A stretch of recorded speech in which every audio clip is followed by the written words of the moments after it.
I think that he needs to be in jail. I don't like that he got a bond. I think it was like $50,000. He's supposed to have an ankle monitor that's going to limit him from being near their facility, near their arena, and near her home. He already knows where she lives. Like, so now she has to pack up and move somewhere else because you have some crazy person. And I'm like, I just don't feel like that's enough to keep him away from her.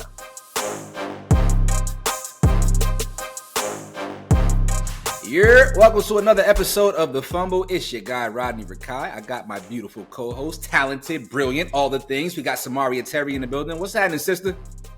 Hey, Rodney, how are you doing?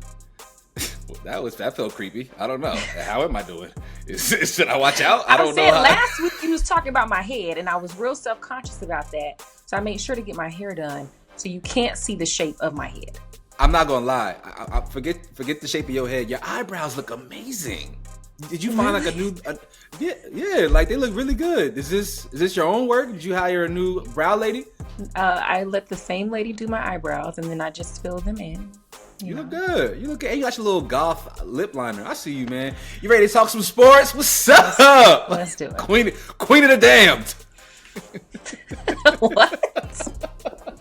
All right, let's just jump into the first story of the day. The last month has been a roller coaster for former Colorado two-way star Travis Hunter. Of course, he won the Heisman Trophy Award back on December 14th, but unfortunately, more people were focused on his relationship with his fiance after social media got a hold of some old pictures and videos of her during the time that allegedly her and Travis were together. Now, this caused Travis to deactivate his social media pages. This week, Deion Sanders was asked about all of this on Tamron Hall's talk show, and Prime told her that he was actually disappointed that Travis decided to step away from social media and what he called a pity party. He says that he's encouraging Travis to actually just keep moving forward. Rodney, what do you make of this? I don't know. Does moving forward mean that I have to be on social media? Is that a mandate now for me to have a quality life, to me to be happy inside? I think that sometimes we're too bound to technology and social media, and I get it. It is a driver of information, of brand awareness, all of these different things. But if in this season, right, which is supposed to be the happiest of Travis's life, he'll be a top 3 draft pick shortly. He will, he just won a Heisman in addition to 2 other awards in college football. I think that if something is disrupting his ability to be joyful, then he should remove it from his life, whether that's his girlfriend or social media. Obviously, he chose social media, so the fiance is still there. I don't know if that would have been my choice, but, every man for himself.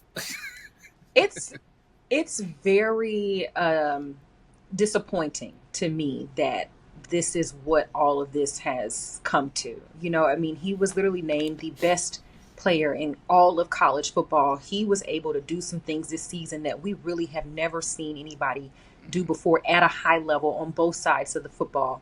So I'm just like, oh, this I hate this for him, but I do agree with Prime. I'm like, don't deactivate your account. Like, continue to get, even if it's just a little bit of money, continue to make your money. Have somebody run your social media pages for you. You don't have to have it on your phone. But I feel like him deleting his account was really, I think more people are now talking about it. Yeah, but Samaria, we talk at length about protecting one's mental health, okay? And we talk at length about people getting the bag too, Rodney. Okay. So Angel Reese, for instance, right? We know that she said that social media has been to the detriment of her mental health. And yet people continue to enter places and spaces that are harming them. It would be like if every time I walked into Trader Joe's, somebody beat my ass. And I just kept going back to Trader Joe's for like bananas. It's like, it's bananas other places. I could find joy and happiness other places. He also is still using his streaming, right? So he's a gamer. He's still doing his YouTube thing. He's just not doing Instagram and Twitter. Like or X, whatever. I guess I'm saying, how difficult would it be for him if he has a partnership with, I don't know, whoever. He has the partnership with Adidas, but if he has a partnership with Fashion Nova or whoever, for him to do the shoots and allow them to post on his platforms for him, he doesn't even have to have it on his phone. If Travis Hunter has a Fashion Nova partnership, we have a bigger problem No, than even the fiance. I get what you're saying, but we're talking about small potatoes. This man is going to be he's already a multi-millionaire. He's going to be a multi-millionaire in a few short months. Like, I don't need whatever small little bags. And I'm sure because he is an actual Adidas athlete, he doesn't have an Adidas partnership. He is an Adidas athlete in the same vein as LeBron is with Nike, right? He will eventually be, assuming that he performs well, a signature Adidas athlete like Damian Lillard, like James Harden. And so anything other than anything that comes out of that partnership is not going to be relegated or reduced to just his social media presence. He will be on billboards, okay? He will be in commercials. I do not care about posting a reel. This is a different kind of bag, a different kind of money. I want to just make sure that we're not trying to talk about him as if he is, the fourth string punter for the University of Illinois who does trick shots on Instagram. Like, this is very, very different. Very different. All right. Well, you let us know down in the comments, what do you make of what Coach Prime had to say about Travis Hunter? Do you feel like Travis should protect his mental health and stay deactivated from social media? Or do you feel like he should get back on just to get the bag? We want to hear from you. Okay, well, a man named Michael Thomas Lewis stands accused of stalking Caitlin Clark. It is alleged that he used X, formerly known as Twitter, to send a series of vulgar and sexually graphic messages to the Rookie of the Year. He had several outbursts at his bond hearing, even once declaring himself guilty as charged. Samaria, my question for you, we kind of just touched on this. If you were an athlete, would you even want to be on social media nowadays? No, I mean, it's ridiculous. First of all, that man has three first names. I got 4. Do you really? Don't say it, because people crazy. We just heard that. If I'm an athlete, right? You just asked the question. Going back to even what we were talking about with Travis. If I'm an athlete and I can make a little coin off social media, I would not be on there, but I would just have somebody post for me. That's what I would do. But I'm not in their shoes. What I will say about the case is it's completely disgusting. And for him to try to say that he's insane, I think that he needs to be in jail. I don't like that he got a bond. I think it was like $50,000. He's supposed to have an ankle monitor that's going to limit him from being near their facility, near their arena, and near her home. He already knows where she lives. So now she has to pack up and move somewhere else because you have some crazy person. And I'm like, I just don't feel like that's enough to keep him away from her. This person is also required to stay away from Caitlin's boyfriend as well, who is an assistant coach, I believe, at Butler. So I can't imagine the level of fear that she's having to deal with. Unfortunately, this is just the byproduct of having the internet. People are able to get so much information so quickly. People who I feel like, and I've always said this, there needs to be an aptitude test in order to get certain internet privileges. I think there should be literally a mental test of some sort to allow you entrance into certain portals and websites on the internet, as well as social media. I think there needs to be some sort of ranking system next to people's handles on social media so we can understand the level of intellect that they do or do not possess. So I can know, this is not a real person that I should interact with, because I miss the days where there was some separation in society, not because somebody was better, but because, we too different. We're too different to be operating, existing on the same platform. And everybody thinks now because we're in the same social media medium that we have some level of connectivity or similarity. We do not. No, seriously. And I was just literally thinking about how many people are what's his name? Michael Thomas Lewis, that aren't blowing her phone up. I think the only reason why she knows that he exists is because he was blowing her up, letting her know what he was doing. Think about the people who were doing it or could have possibly been doing it that weren't telling her, that were still coming to the game, sitting next to her. I think it's really interesting too. Now that I think about it, is the big thing is to see players leave the game in their cars, right? How many people are camped out to see a player leave the game? Who's to say somebody can't follow you? It's just, I'm now going down a rabbit hole, but I'm just it's really crazy out here, and people need to protect themselves. And I hate that we're even in a society where you have to think about that. It's not just, it happens. I live in LA, bro. the athletes out here, well, athletes across the nation have been put on alert that there is a nationwide ring that is targeting them. But in LA, yo, like there are so many break-ins and robberies and home invasions that never get publicly reported. But these athletes have a huge target on their back. They're making too much money and the world is too hungry. And unfortunately, like by virtue of the internet and people just really being that vicious, people are really out here finding information and following people just so they can harm them and take from them. I hate that this has happened to Caitlyn. I'm like, dang, girl, like if it's not one thing, it's another with Caitlyn. I really hate this for her. Like I said, This is terrifying. I'm scared. I hope that she ups her security, which I'm sure she already has, because people are nuts. And she's in Indiana. And she's in Indiana. God, it's some crazy.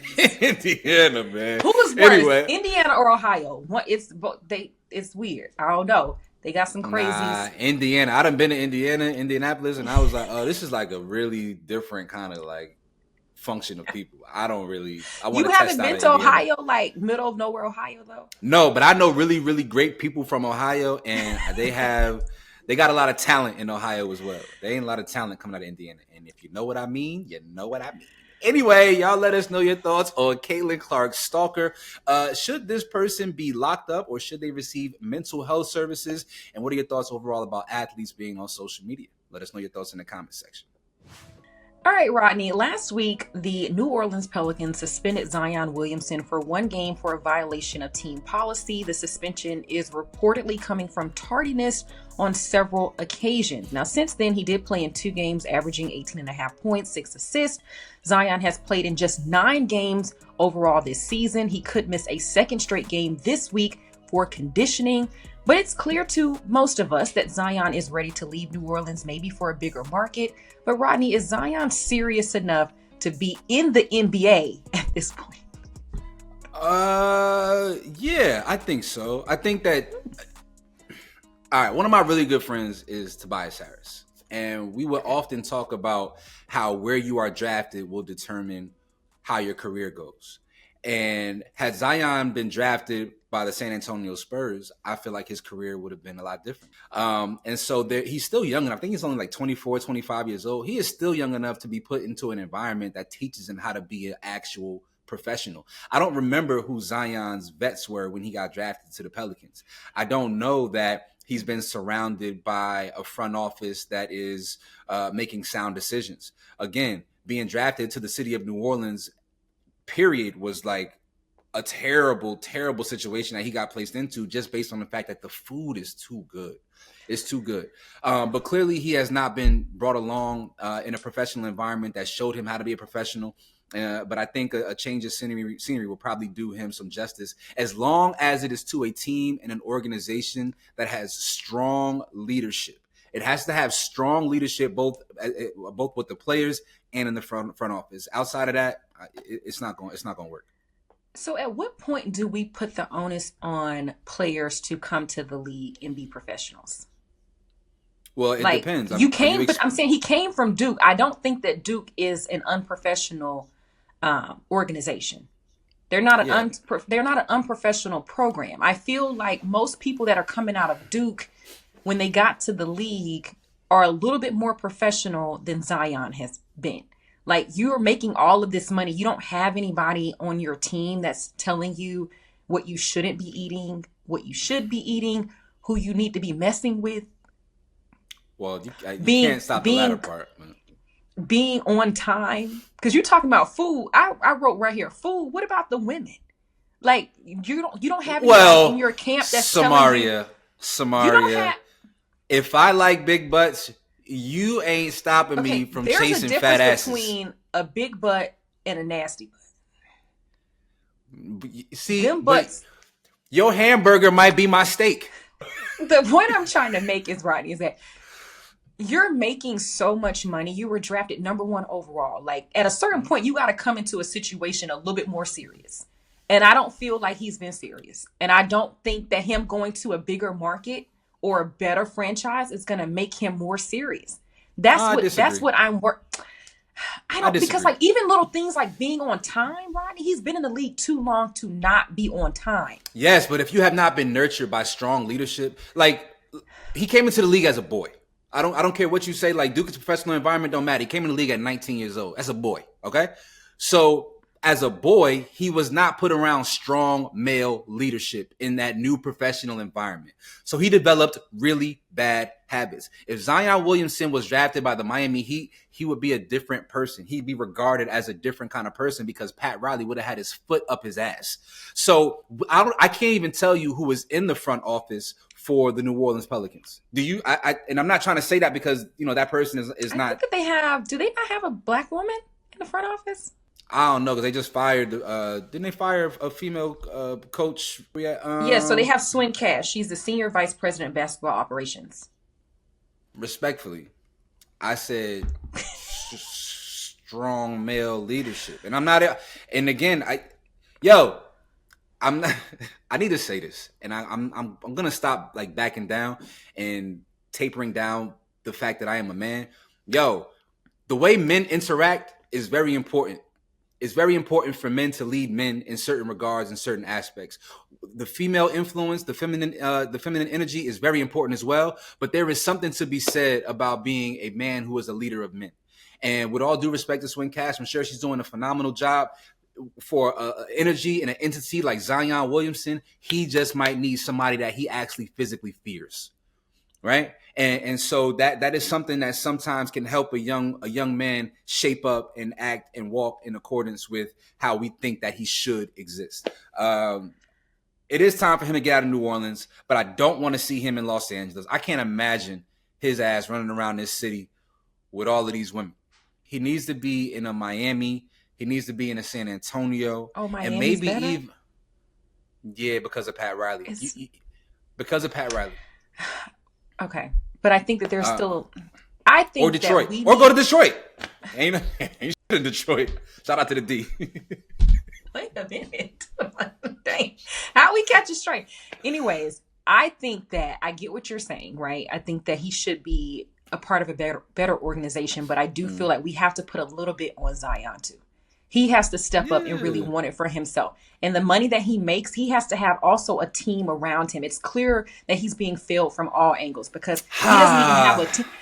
Rodney, I know people on his team, so I gotta be mindful. I gotta be careful. Like one of the people on his team is actually like a really, really close homegirl of mine. So I can't agree. Can't offend my political connects. I just feel like you cannot make the franchise and the front office and the coaching and whoever the veterans were culpable, and you don't call out his team too, because those are the people that are around him every day. Those are the people that's driving him to Mother's and get that shrimp etouffee and them catfish platters. Hey, but listen, that's hard to turn down. The craziest thing about the Zion situation is his contract has incentivized performance metrics, so he doesn't even get the full breadth of his money if he doesn't hit certain performance goals. And I would imagine, with having only played 9 games this season, he is probably way behind where he should be. And so he will get less money. And if that is not incentive enough for him to be a better version or the best version of himself, then there is something a little bit awry. I just don't know if it's with Zion or if it's with this organization that we've also seen players like Anthony Davis run from, players like Chris Paul run from. And so this just might be, a byproduct of being part of that organization. Well, you let us know down in the comments, what do you make of Zion Williamson only playing 9 games this season? Is it time for him to move on? Is it time for him to grow up? Let us know down in the comments. All right, folks, we've got a familiar face in the building with us today. She's joined us once before, but we had to bring her back because she always brings the heat. She's an accomplished sports journalist and the co-founder of Bold and Brilliant Life. Y'all give a big welcome back to the one and only Bianca Peart. What's up, cousin? What's up, cuzzos? What's up, Blueberry? Blueberry, looking like a Smurf, big Smurf, not the little one. Elephant wallpaper. Yes, with my watermelon earrings. I'm bringing the fruits. I'm bringing all the goods. Firstly, how you feeling? How your spirit doing today? I'm well. Taking it one day at a time. 2025 has already kicked a lot of us in the butt. So, just one day at a time, gratitude and just trying to bring the energy, Yeah. I dig. And Rodney, we're glad that you're back home and safe. It's whatever, you know what I'm saying? Boy, you always want to get back home. I'm always laying on my feet. I'm like a cat, baby. You feel me? So Big B, earlier in the show, we were talking about Caitlin Clark and her Stalker. I guess we don't have to focus on that so much because the real conversation in women's basketball right now is more so about unrivaled basketball, right? This new league that is taking place down in Miami. I'm jealous that I'm not there. I can't believe I'm actually not there. What have been some of the things that you've observed so far? What are your thoughts on the league in totality?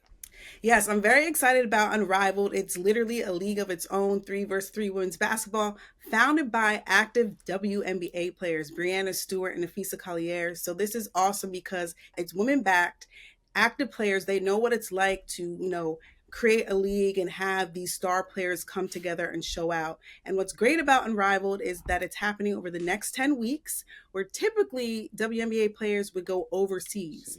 And, this is now an opportunity for players to stay on the home turf in the United States, in this case, Miami, where they get to showcase their skills and get the bag, okay? Because the average salary is about $222,000 per player, which is more than like almost the max salary for a WNBA player. So one, they're getting paid, they're getting exposure, they're getting sponsorships. The league is doing unparalleled things. Like they have a sponsorship with Sephora, the top beauty brand. It just sounds like literally an alley-oop. I know their counterpart, the WNBA, there's so many opportunities to build those sponsorships. So Unrivaled is showcasing what it takes to build a league, players first. And what I also love is that it's like fan appreciation league, because Unrivaled has unveiled the hood. They're allowing fans to see what the process looks like, from designing the logos, designing the team names, giving context clues of all the 36 players who are being unveiled. Like, it's become a fandom and a huge just like excitement overall, that they get to see their players, their favorite players during the off season right in Miami, front row every Friday, Saturday, and Sunday for the next 10 weeks. I'm excited. Literally a league of its own, and it's going to be breaking a lot of records, setting the tone for how other leagues, especially women's league, can navigate the field. All their games will be broadcasted on TNT, crazy sponsorships. It's just literally unrivaled, baby. Now, Steve, we've talked about this a lot on this platform. With Unrivaled, you have Athletes Unlimited that just wrapped up their season. Do you feel like any of them can compete with the WNBA? I mean, I think they like in terms of taking over the W, I don't know where they're just yet, maybe like down the road, but I do know that the WNBA, they're on their toes. They need to take action. They need to make steps, because I know they're already doing expansion. They're now expanding 2 teams. They have Toronto for a first team outside of the United States that will be joining the W this upcoming season. Then they have the Golden State Valkyries, that another team that will be expanding. And then, by 2026, there will be 4 additional teams on expanded within the W, already 2 of them, Toronto, Golden State. So there's definitely WNBA is on their toes. They definitely are taking it seriously, because they had it for the first time ever. They now have chartered flights. Before, players were taking commercial flights. Like, I could see Angel Reese on the Delta flight on the way to a game. Like, now players are flying private. It's just becoming, they gotta take advantage and take quick action, because if not, these other leagues are going to take over. I would be so pissed if I played in Toronto and my salary already wasn't, and now I got to deal with international taxes, and then oh my goodness, that would drive me up a wall.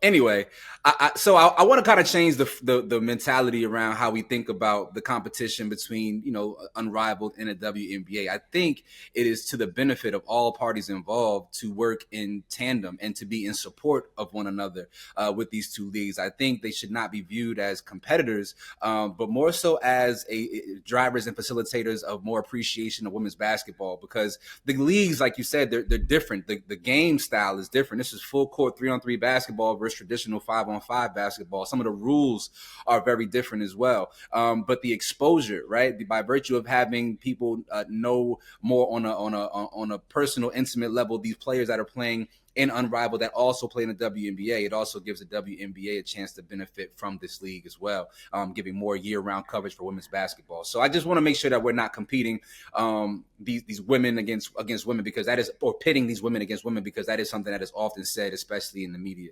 It's not like Mav. Mav Carter is about to start, or trying to start, a new basketball league to rival the NBA.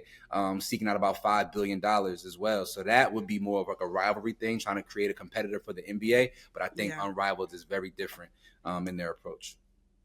Absolutely. And there's limited spots. So like, it's good to have Unrivaled, AU, and, all these other leagues, because it's hard in these streets, especially for women. There's so many talented players who are not on the roster right now. Like bring back Taya, bring back some other names, So it's just great to provide as many opportunities as possible in the United States. Hold on.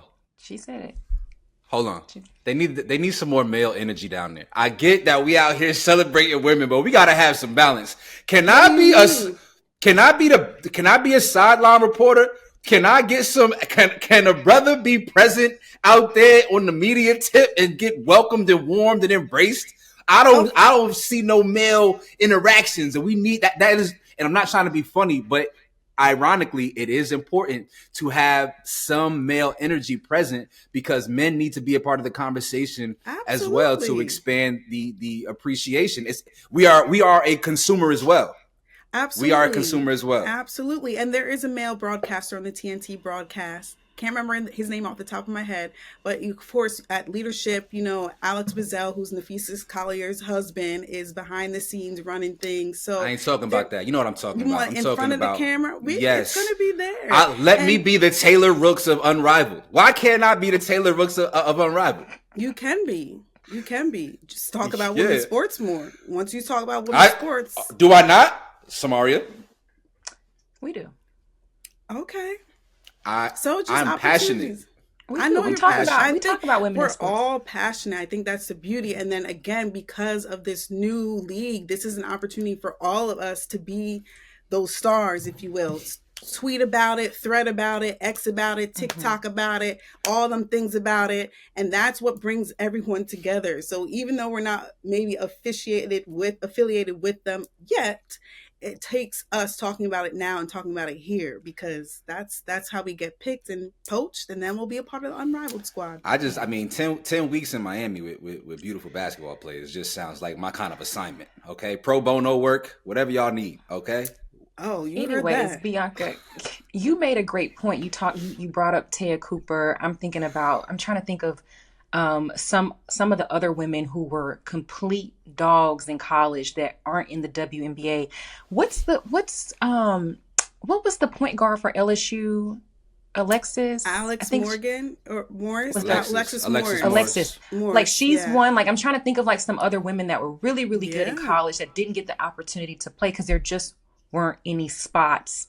Do you feel like hopefully this could be maybe an avenue for them to stay over here instead of having to go play overseas too? I think there's an avenue for sure. I know this is the inaugural season for Unrivaled, and I imagine they have a lot of plans. I would love to see, I don't want to say like the G League version, but I would love to see an extended version perhaps during the WNBA season where there is like a G League element where those stars who were drafted but aren't on a roster can play and show off their craft. So there's certainly opportunity. And then they have Paige Beckers and Flau'jae Johnson representing for the future is Unrivaled. So I hope they're able to leverage the youth and figure out a way to incorporate them and have them play, because everybody wants the ball. I'm surprised they decided to be in Florida, considering all of the politics that exist down in Florida. I know that's been a part of the conversation as well. Unfortunately, the political atmosphere down in Florida is not, we'll say, feminine, does not benefit women. We'll just say it like that, lightly. They say Miami is different. They separate Miami. No. That's what the black people in Miami say, that Miami is not the rest of Florida. Just like Atlanta, we say we're Atlanta, we're not Georgia. Like it's different. I think there's some people who would argue in Miami how it's still not doing what it needs to give. But that is literally the nature of Unrivaled. It's not tied to an actual location. They're called basketball clubs for a reason, so that they can pick up and have another season in a different city, like maybe Nashville or Philly, who knows? Yeah. Obviously, I imagine they want to have it at a place that's conducive to weather, since it's during the winter time and flying in and out of the cities. So like you're kind of left with the South, and inherently you're going left LA. I mean, that's a vibe. LA 2028 Olympics, we could get Unrivaled there that season. Who knows? Yeah. There's plenty of opportunities, but I think that was something that Nafis and Brianna Stewart were thinking of. Like, how can we make this transferable so that not only they could do it in the States, they could do it overseas if they really wanted to, even though I know that's against the point. But it's meant to travel and be mobile. Got you. Well, we appreciate you, Bianca. Thank you so much for your time. Thank you for this blue outfit that you rocking. It's very presidential. I mean, it's looking real magnifique. Thank you so much for coming back and blessing us with your insights and your energy once again. Y'all make sure to follow her and support her journey. And don't forget to let us know in the comments who you would like to see next time on the show. You know, Samaria, Stephen A. Smith is a very interesting dude. And while I don't have an ear for his brand of work anymore, there was a point in time when I really appreciated his perspective and his pen. But by virtue of the evolving landscape of sports media, he seemingly has retired the pen and became way more personality than journalist. But every so often, he will yell from the mountaintops about his lengthy and elite career as a journalist to shut anybody up who is critical of the incendiary comments that he regularly makes on First Take. So when I saw a clip going viral from an interview that he did on the Rubin Report, I was surprised that he made a statement claiming to be misled as a reason that he supported Kamala Harris in the last election. A journalist is by definition one who seeks out information.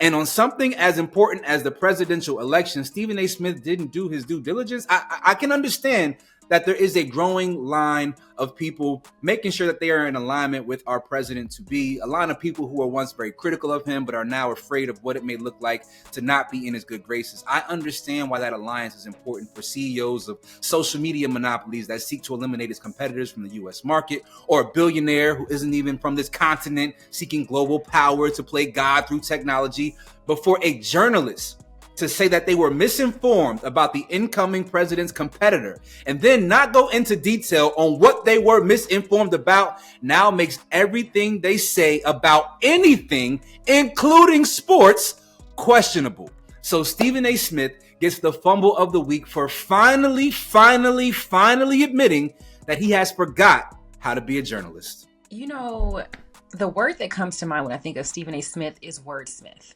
right? Like, there's no doubting that he uses words. He knows words, he knows big words, and he knows how to use them.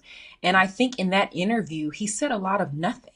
He falls on both sides. I'm serious. He falls on both sides of things. He says stuff to get like a shock factor, but then he may come back and say something else. You know, like it's crazy to me how, like you said, that he can talk about how he was misinformed. He can bring up Steve Kerr and Greg Popovich and talk about how them speaking out against a candidate's supporters, right, is detrimental to the game of basketball. But you don't have any issue with Sean Hannity. You know why? Because you're on his show all the time. When has Sean Hannity ever not said anything negative about Democratic or liberal voters and stuff? Well, I don't want to get too political. All right, let's keep it sports. But I'm just saying he brought them both. He brought three of them up at the same time. He talked about Pop. He talked about Steve Kerr. But then he's like, oh, but Sean Hannity is this. It's crazy. It's almost like he's upset that in sports you have a little bit of politics. I think that they both were hoping that there would be no politics in sports. It's just. Yeah, he's got a bit of a God complex. God complex that's brewing. And he feels like he is able to exist and operate above the parameters of people who he feels, I guess, he is above. And it's interesting that you, as a sports media journalist, can delve into the lane in the world of politics, but you have an issue with people that are not journalists. Thank you. Having that same level of passion or desire to discuss political things. And so it is a huge contradiction. He often, I feel like, capitulates and tries to accommodate what is public sentiment amongst Black people without it being his true feelings on the inside. I think that he has performed for Black people. At times, his true nature seeps out and we can actually see who Stephen A. Smith really is. But he always tries to make sure that he keeps some level of alignment with Black people. And he performs for us. And it is to our detriment because I don't think on the back end, I don't want to make this racial. But what he often does tries to accommodate what the growing public sentiment amongst Black people is without honoring how we actually feels. And that's fine. How you feel is how you feel, but don't try to limit the conversation of those who actually have a passion and actually have done their research and are not being misled. No, you're absolutely right, because he basically said that he voted for Barack Obama only because he was a black man. He really loved John McCain. Right? He's like, I that was my guy. But he was like, I couldn't bring myself to go to the polls and vote against a Black opponent. And I'm like, or Black candidate, excuse me. And so it's like I said, you really hit it on the head, because he says a bunch of nothing. And for him to be a journalist, even when he brought up the Algerian boxer. Now, we've talked about her, the Olympic boxer. We've talked about her on this platform, but then we came back and was like, okay, maybe we were misinformed on that. But now, all of these months later, you're still bringing that up. For you to be a journalist and to say that, to prove a point, to say, oh, Megyn Kelly she's the actual feminist. It's listen. His journalistic integrity is greatly compromised. It makes it really hard for me to hear him talk about sports, because now I know that you have the ability to just say anything. You'll just say anything. And so, and we've always felt that on First Take, that he just would say incendiary things just so that he can get the reaction. And now we have some sort of evidence that he just be saying without any level of doing journalistic research or action. You know, like it compromises his counter argument to the criticism that he receives. Now we know that you are not somebody out here doing their due diligence and seeking out information. Now I have to question legitimacy of everything that you say you are and that you stand for, because in something as important as the presidential election, you did not do your due diligence. And if anybody is supposed to be able to do that, it's supposed to be a top flight journalist, which you used to be. That's how I feel. Oh, Stephen A. Smith, God bless on your upcoming contract negotiations. I'm sure if ESPN does not want to pay you the money that you think you are worth, I am certain that Fox and some other media outlets are desiring to have you on their platform, brother, because you represent a lot of things that they are in alignment with. Anyway, y'all let us know your thoughts on Stephen A. Smith really handing over the information that he is no longer that much of a journalist, but much more talking head. Let us know your thoughts in the comments section. Appreciate ya. All right, that's all for this week. Thank you so much for joining us for another great episode of The Fumble. Make sure to subscribe to The Fumble and at The Fumble Sports on our social media platforms. Of course, we deliver the latest in sports every day on our YouTube page with our girl Jackie Ray, and right here every Friday at The Fumble with myself, Samaria Terry, and my co-host, Rodney Rikai. And you know what is given today, Samaria? Is given Aaliyah. You even got the Aaliyah swoop. You got the lip line of the brat. You rip. No, I should have had Detroit? It. Next week, I'm gonna have it like the deep part. I'm gonna do the deep part. Okay. But let me tell you something. Go ahead. They can do hair in Detroit. They can do hair in Detroit. They can do a silk press. They can do hair. What else? They can cook. And on the low, a lot of talent in Detroit. We out of here, man. Till next time. Peace.